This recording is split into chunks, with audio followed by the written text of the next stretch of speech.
Kita lanjut ke fungsi komposisi dan inverse. Fungsi komposisi dan inverse ini bisa dalam bentuk dua soal, fungsi komposisi sendiri, bisa juga inverse sendiri, ya itu.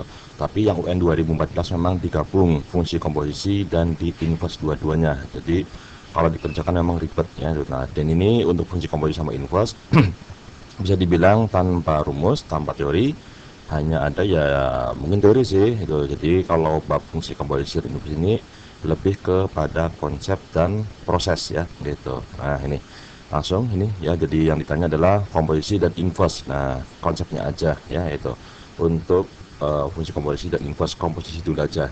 Yang namanya komposisi ini kan sebenarnya gabungan dari beberapa fungsi. Nah, ini saya tidak menunjukkan cara mencari fungsi komposisi ya, karena kita bicara untuk soal apa namanya bilangan ganda. Jadi langsung saja, misalnya ini apa namanya ya, kita misalkan sebuah fungsi. Jadi ambil saja misalnya fx sama dengan 2x ditambah 5, kemudian lagi ada gx sama dengan misalnya saja ada x kuadrat ditambah dengan 1 lah gitu ya. Nah, kalau ditanyakan f bundaran gx atau fog, atau ada juga siswa biasa bilang fog gitu ya. Nah, ini berarti apa? X-nya ke g dulu baru ke f, atau biasa tulis begini, f di sininya gx. Beberapa siswa bacanya ini yang dianggapnya adalah x-nya ke g dulu, ada yang bilang ke f dulu. Tapi yang bilang ke G dulu sama ke F dulu, dua-duanya maksudnya sama, yaitu seperti begini ya. Itu ya enggak masalah sih, cuma bahasa yang umum mestinya ini berarti X-nya ke G dulu baru ke F ya. Nah, kecuali kalau seperti begini, G bundaran Fx ya, ini berarti X-nya ke F baru ke G gitu ya. Nah, saya tidak nyontohkannya pakai X, langsung saja karena untuk bilangan ganda kita ambil adalah kalau X-nya berbentuk bilangan. Nah, itu misalnya begini, ada F ada G, kita ditanya berapa nilai dari F bundaran G? 0, X-nya 0. Nggak usah mencari F bundaran GX, langsung saja 0-nya ke G ya, X-nya 0 ya, X-nya 0 berarti 0 di kuadrat, 0 tambah 1 berarti 1. Sekarang satunya ke F ya, 1 ke F, X-nya 1, 2 kali 1 2 tambah 5 berarti 7, sehingga F bundaran G0 adalah sama dengan 7 gitu ya. Contoh lagi, contoh ya itu. Nah, coba misalnya saya balik G bundaran F 0 juga lah, nggak apa-apa gitu ya. 0-nya kemana? Ke F dulu dong. Nah, 0 ya, 0 ke F berarti X-nya 0, 2 kali 0 0 tambah 5 berarti 5, 5-nya ke G. Nah, X-nya 5, 5 di kuadrat 25 tambah 1 berarti 26, sehingga ini nilainya adalah 26. Nah, mudah kan kalau pakai angka. Nah, kalau pakai X ya memang harus angel gitu ya. Nah, ini konsepnya fungsi komposisi. Sekarang kalau inverse, ingat inverse itu secara bahasa apa artinya? Kebalikan. Jadi inverse itu bisa dibilang kebalikan. Nah, itu.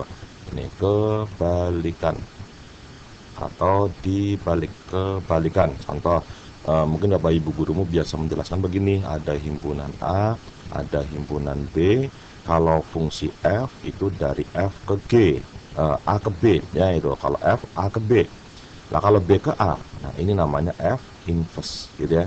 Nah, atau secara umum, kalau di sininya ada F A sama dengan B, maka F inverse ya berarti dibalik menjadi ininya B sama dengan A gitu ya.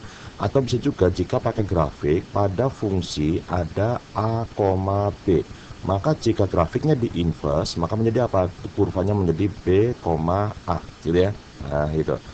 Yang penting ini kebalikan, ini juga kebalikan. Bisa pakai angka, bisa juga pakai X ya sebenarnya gitu. Cuma memang lebih mudah kita bekerja dengan angka. Contoh, nah ini ditanyakan inverse dari F bundaran GX. Jawaban sudah ada. Kalau kita kerjakan ya memang repot, apalagi ini sudah ada pecahan, mencari komposisinya angel. Nah, hasilnya mesti pecah lagi komposisinya, di inverse angel lagi, walaupun rumus cepat ada, tapi tidak usah lah gitu. Rumus cepat itu yang menyebabkan kita menghafal, bukan menalar atau berpikir. Nah, kita gunakan aja pikiran kita ya gitu. Coba ini F bundaran G, kita ambil F bundaran G pakai angka dan nggak pakai inverse ya. Kenapa nggak pakai inverse? Karena yang kita punya F-nya tanpa inverse, G-nya juga tanpa inverse, maka ini juga tanpa inverse. Yang ditanyakan pakai inverse, gampang, nanti dulu ya. Yang penting pilih sebuah bilangan. Nah, bilangannya berapa? Bebas, yang penting gampang hitung kalau bisa, ya itu. Nah, yang gampang berapa? Tergantung soal. Nah, ini ke G dulu. Kebetulan G-nya adalah berbentuk pecahan. Ya kalau bisa masukkan ke G bilangannya hasilnya jangan pecahan tapi bulat. Nah, ada pecahan yang bisa bernilai bulat, ya gitu. Ini bernilai bulat jika bagaimana? Ingat, pecahan berapapun di atasnya, kalau di bawahnya satu pasti bernilai bulat. Berapapun di atasnya, ya itu mau 5, 7, 8, ya itu. Nah, kalau di atasnya 2,5, ya mestinya di atasnya bulat dong. Ya, jadi berapapun atasnya, asal bawahnya bulat, pasti hasilnya adalah bulat. Misalnya 5, ya ini juga 5, ya ini 8, ya ini juga 8, ya maksa dikit biarin, ya itu. Bisa juga bawahnya bernilai -1, berapapun di atasnya, pasti hasilnya bulat juga, ya gitu. Jadi kalau pecahan pingin bulat ya bikin bawahnya bernilai 1 atau -1, atau bisa juga atasnya dibikin 0. Pecahan kalau atasnya 0, berapapun di bawahnya asalkan tidak 0 ya, nah maka nilainya pasti 0. Maka kalau pingin ini bilangan ke G hasilnya bulat, bikin atasnya 0. Angel ya? Jangan ya. Bawahnya dibikin 1. Kalau dibikin 1 berarti X-nya berapa? 0. Atau bisa juga dibikin -1. Kalau -1 berarti X-nya berapa? -1.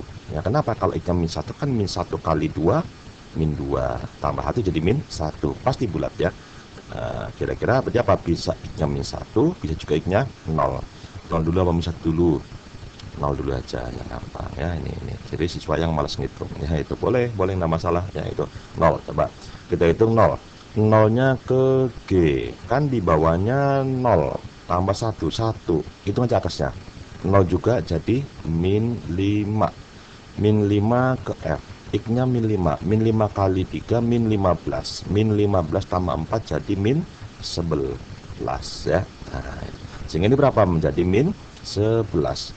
Kalau ditanya adalah F bundaran GE, cari X-nya 0, nilainya -11. Kalau inverse bagaimana? Di inverse dulu ya. Nah, jadi kenapa tadi nggak pakai inverse? Nggak masalah sih. Kalau kita inverse maka dibalik. -11 kanan jadi kiri.